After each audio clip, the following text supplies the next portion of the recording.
It's the Geek again. Sorry I'm a little dehydrated. Oh, I'm exhausted. I've just come from the MSP Comic-Con in, I want to say, St. Paul, Minnesota at the State Fairgrounds. It's always a lot of fun.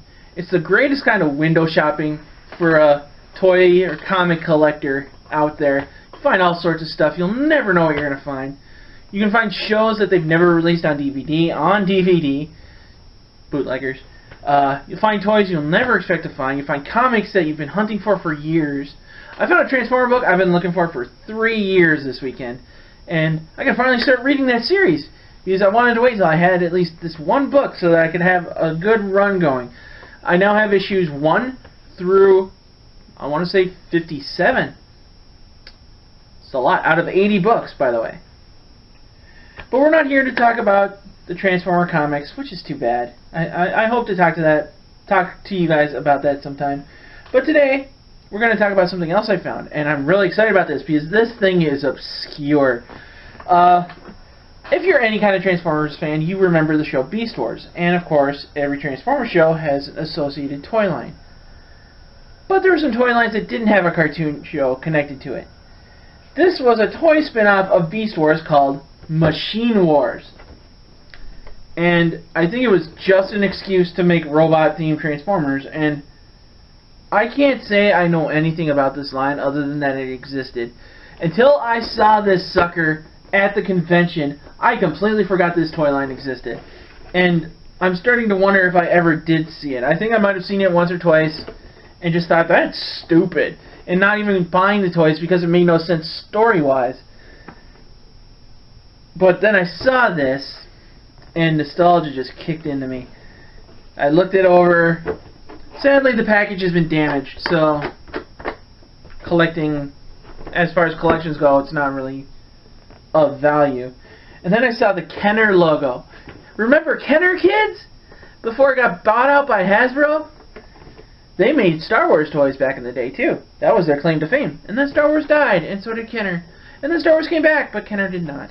But anyway, it's enough history for today.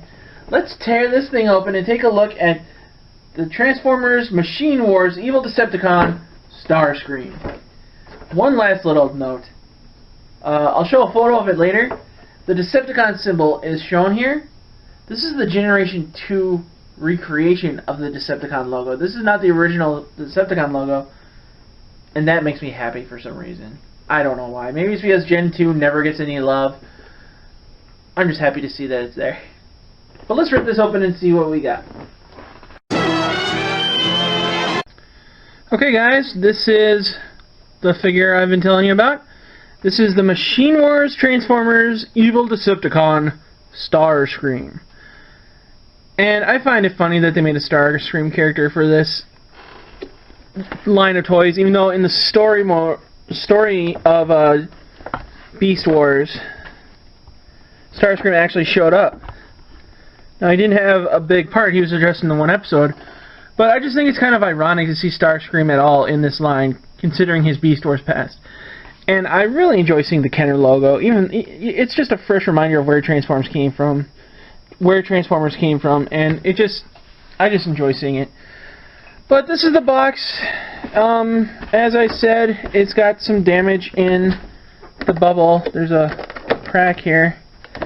But it doesn't really matter much because we're going to rip them open anyway, so let's go and do that right now. Okay guys, before we get started on the actual figure, I wanted to point something out. This figure came out in, I want to say the mid to late 90s, so 1996 it looks like. And that was the time when toy companies decided to go crazy with these things. So, of course, every 5 inches you have to have a twisty tie so people can't steal stuff. And that's always fun. That's a negative, but a negative that was with all toys, so I can't really get mad about that. Positive is, this is one of the Transformers back in the time when they had a ton of stickers, and I've always loved putting stickers on figures, and we're going to do that. But first, we're going to take a look at it without the stickers. This is how he looked like in the box. So the only change really from out of the box is that we have to put these down. So there. It looks like he's kind of a stealth bomber or some kind of super advanced version of one. So I don't know if I should transform him first and show you the robot mode on top of that, or no, you know what? We're gonna just put the stickers on him. And well, no, we can't, because the stickers will go on him when he's in robot mode. And I forgot to point out that he also comes with 10 missiles, and they can all be put in at one time. So I'm gonna pause real quick and put them all in. Another fun thing is I get to break stuff. So, and I know I can hear all you collectors screaming at me, "What the hell are you doing? It's not collectible." Well, I paid money for it. It's mine. Get your own if you want to do it. Okay, guys, I've added the missiles, and funny thing, these, it's kind of hard for me to show you in this. I might show you, I'll show you, well, here, I'll show you right now. Yeah, I'll just do it like this. We've got this little rotator here, and the missiles, you just turn it, and the missiles drop like that. Now, it came with 10 missiles, but you can only fit 8 in the rotators. But that's why they all have these little holes that you can put on to the wing, and I'll try to show you that. Just plug them into the peg here. Ah, I'm having trouble. There. And they go on the wing like that, and I'll flatten that back down. And so that's how the missiles work. It's much more fun in play, but these are so stiff. You probably have to twist them around a couple times to really loosen them up. And other than that, it's pretty cool. The wheels, I love how the landing gear actually works as wheels, because a lot of toys don't do that anymore. And I love the coloring. I like the see-through plastic. This has something, I don't know if this is part of the transformation or not, but I just think that's really cool. And, well, that's him in vehicle mode. And now I'm going to transform him and show you that. It is a world transformed, where things are not what they seem. It is the world of the Transformers. The Transformers, more than meets the eye. Autobots wage their battle to destroy the evil forces of the Decepticons. Transformers. Robots in disguise. Transformers, more than meets the eye. The Transformers from Marvel Comics.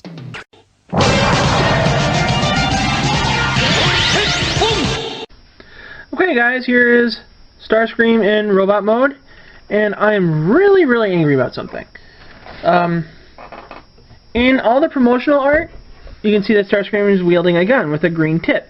Now, that green tip is definitely meant to be some kind of ammo from the missiles, right? And even in this artwork of the figure, which is actually, obviously, a photo of the prototype, because the gray here and here is actually a transparent blue on the figure, he's holding a gun, which did not come with the figure. And that really, really angers me when you advertise that a figure has a weapon and he does not have it. And I hate that so much, because it feels like you're depowering a character. But here he is in robot mode. He's about as stiff as you'd think he'd be. No real articulation. He's got the arms, the legs don't even really bend. There's, I can't even hear it. You can bend the legs like that, but they're one of those figures where like you can't bend them separately. It's all one connected set of legs. The head does not turn, but something I do like is there's this back head visor that moves up and down, and I'm really sorry about the angles on this, that if you put his head up to the light, it'll pass through his eyes. I didn't realize they've been doing it that long ago. But I like all the transparent stuff on this figure. That's something that's really enjoyable. And the sculpt is pretty interesting. The only problem I have with it is this doesn't feel like Starscream. The Starscream, I know, this guy just looks too reserved and too... He looks like one of the guys who would genuinely be afraid to fight as an enemy. And that doesn't feel like Starscream to me. This guy feels like more of an Optimus Prime mixed with Galvatron, maybe. But they advertise him as Starscream, and the robot, or the vehicle mode fits that profile. But now we're going to put the stickers on him and take a look at what he looks like that.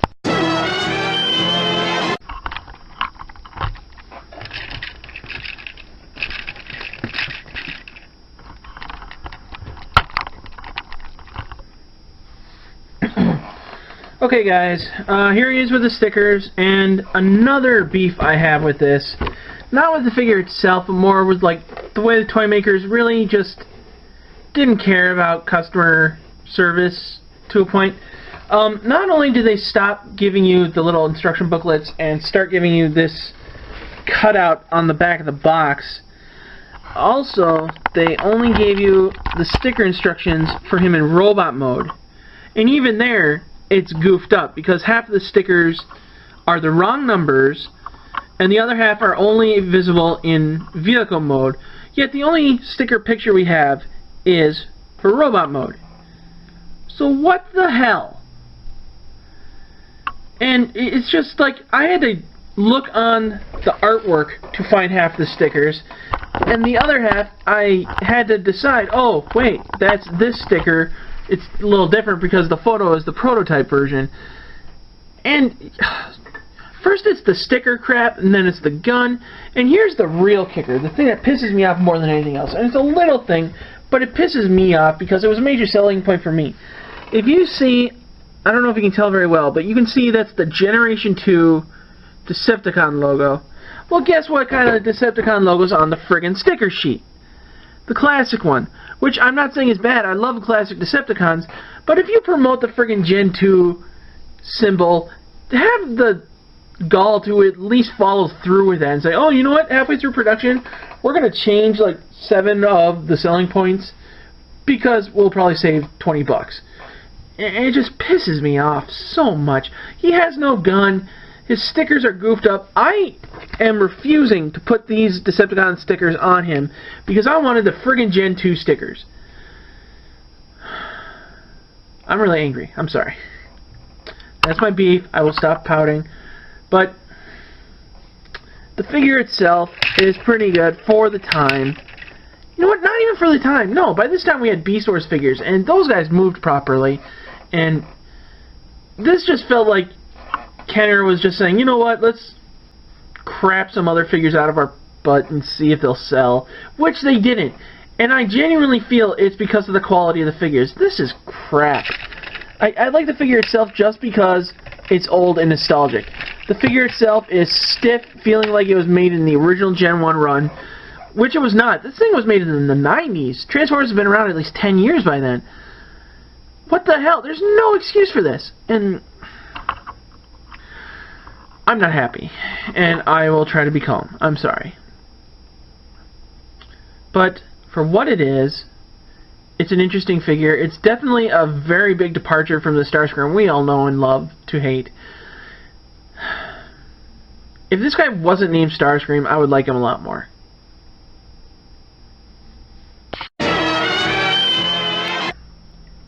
Hey guys, that's it for Machine Warrior Starscream. Kind of disappointed with this figure, but he is obscure and rare and a piece of Transformers history, and it makes me proud to have a figure of such low quality and great obscurity, no pun intended, in my collection. Points of interest. You can check us out on the website at popculturenetwork.com. You can check out other geeks and nerds and fellow collectors like yourself over at jointheforums.com. We have a 24-hour hotline, and I'll put that up there somewhere in a minute. You can contact myself and more likely Dirt on Twitter. And if you want to see more of the stuff I like to talk about, besides Transformers, there's He-Man, there's video games. There's a Let's Play on there now, at least one. I hope to have more going on. You can check that out on my YouTube page on the Geeks Obscure Reviews, I think it is. Might be the Geeks Reviews. So it's on YouTube. You'll find it. The information's on the page. Check it out. I would greatly appreciate you guys taking a look at my stuff and all the other great stuff at the Pop Culture Network. And for the Pop Culture Network, I am the Geek saying good journey.